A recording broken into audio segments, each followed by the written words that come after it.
Assalamualaikum warahmatullahi wabarakatuh. Perkenalkan, nama saya Dita Puspita dengan NIM 222180040 dari kelas PGSD 4A.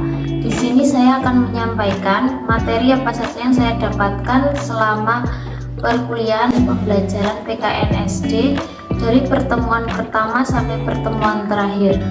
Selama perkuliahan pembelajaran PKN SD ini saya mempelajari banyak materi seperti materi tujuan mempelajari pembelajaran PKN SD pada siswa sekolah dasar. Selanjutnya materi tentang kurikulum merdeka, materi memahami capaian pembelajaran, materi membuat TP dan ATP atau materi merancang pembelajaran, materi merancang pembelajaran modul ajar. Selanjutnya materi tentang pembelajaran dan asesmen, dan materi tentang pengukuran dan evaluasi dalam pembelajaran.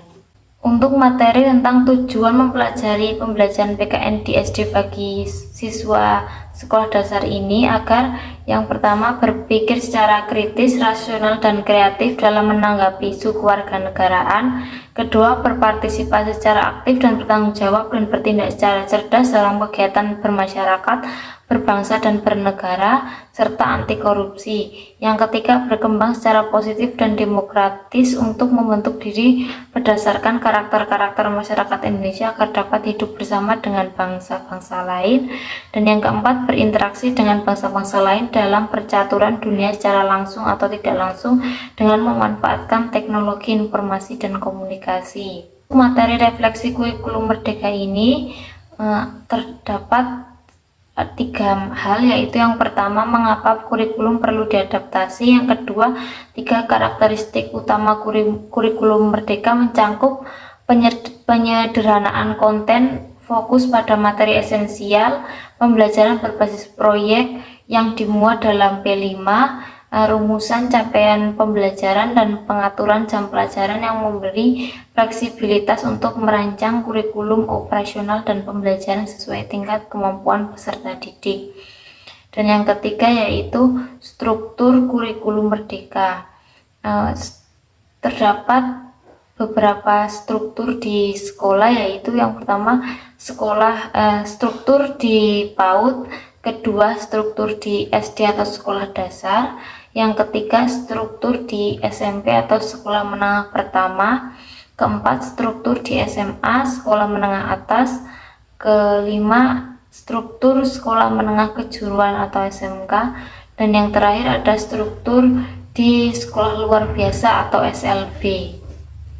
Selanjutnya materi capaian pembelajaran. Dalam materi capaian pembelajaran di sini ada beberapa hal, seperti yang pertama, pengertian capaian pembelajaran, yaitu merupakan kompetensi pembelajaran yang harus dicapai peserta didik pada setiap fase, dimulai dari fase fondasi pada PAUD untuk pendidikan dasar dan menengah, CP disusun untuk setiap mata pelajaran. Bagi peserta didik berkebutuhan khusus dengan hambatan intelektual dapat menggunakan CP pendidikan khusus. Peserta didik berkebutuhan khusus tanpa hambatan intelektual menggunakan CP reguler dengan menerapkan prinsip modifikasi kurikulum. Selanjutnya CP ini dirumuskan dalam bentuk fase, yaitu yang pertama pada jenjang PAUD fase fondasi, TKB yang jenjang SD fase A kelas 1 sampai 2, fase B kelas 3 sampai 4, fase C kelas 5 sampai 6, jenjang SMP fase D kelas 7 sampai 9, jenjang SMA atau SMK fase E kelas 10, fase F kelas 11 sampai 12. Selanjutnya materi pembelajaran dan asesmen. Ada 4 syarat pembelajaran dan asesmen kurikulum merdeka.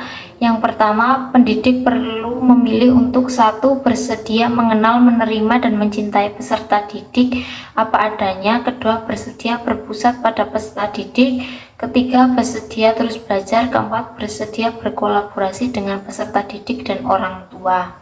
Proses berpikir dalam merencanakan pembelajaran dan asesmen ada 4, yaitu memahami capaian pembelajaran, merumuskan tujuan pembelajaran, menyusun alur tujuan pembelajaran dan tujuan pembelajaran, merancang pembelajaran dan asesmen.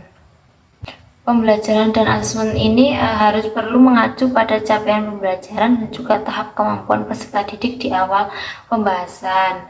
Lalu berdasarkan hasil asesmen, pendidik merancang rencana tindak lanjut hasil asesmen untuk 2-3 kelompok kemampuan untuk mengerti dan belum mengerti.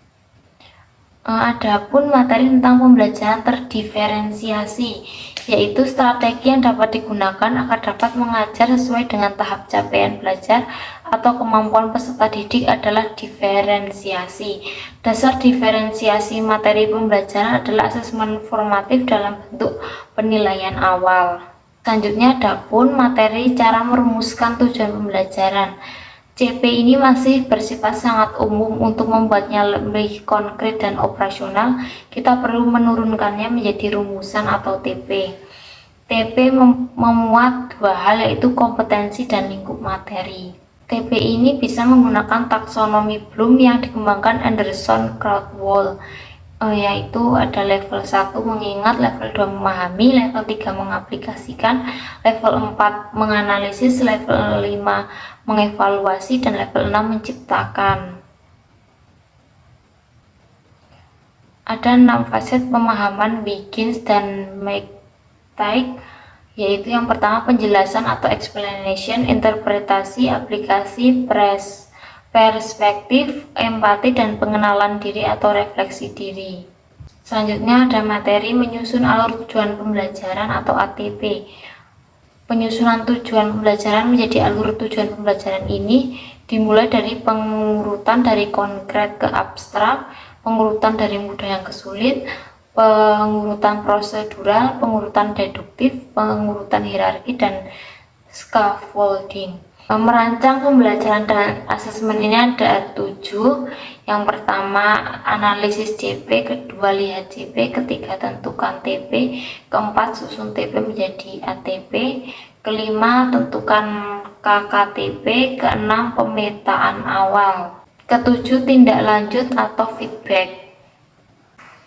Asesmen ini merupakan upaya menggali informasi atau mengenai kondisi, hambatan, dan kebutuhan peserta didik melalui pengamatan dan dialog dengan peserta didik atau dengan individu terkait lainnya. Selanjutnya ada materi tentang merancang pembelajaran modul ajar. Modul ajar yang diusung dalam perencanaan pembelajaran pada kurikulum Merdeka merujuk pada kekhasan, kebutuhan, pola belajar, dan menggunakan sumber belajar yang lebih bervariasi. Modul ajar dalam kurikulum Merdeka ditunjukkan untuk membantu pendidik mengajar secara lebih fleksibel dan konseptual, tidak selalu menggunakan buku teks pelajaran. Adapun materi yang saya dapatkan yaitu materi tentang demokratis di Indonesia, seperti halnya karakteristik warga negara yang demokratis dan model pembelajaran PKN untuk pengembangan warga negara yang demokratis. Selanjutnya ada HAM atau hak asasi manusia. Di Undang-Undang Dasar 1945 ini terdapat berbagai HAM, yaitu seperti contoh hak untuk mempertahankan hidup dan kehidupannya, hak untuk membentuk keluarga dan melanjutkan keturunan melalui perkawinan yang sah, hak atas kelangsungan hidup, tumbuh dan berkembang, serta berhak atas pelindungan dan dari kekerasan dan diskriminasi dan lain-lainnya. Selanjutnya kasus-kasus HAM yang ada di Indonesia seperti contoh kasus pembunuhan Munir Marasina, kasus kerusuhan Mei 1998. Selanjutnya ada materi tentang tata urutan peraturan perundang-undangan di Indonesia. Ada juga materi tentang keanekaragaman yang ada di Indonesia, seperti contohnya suku, agama, ras, adat istiadat, dan lain-lainnya. Selanjutnya ada ruang materi globalisasi yang ada pada siswa SD serta pengaruh-pengaruhnya. Sekian yang bisa saya sampaikan mengenai materi apa saja yang saya pahami selama perkuliahan mata kuliah pembelajaran PKN SD. Wassalamualaikum warahmatullahi wabarakatuh.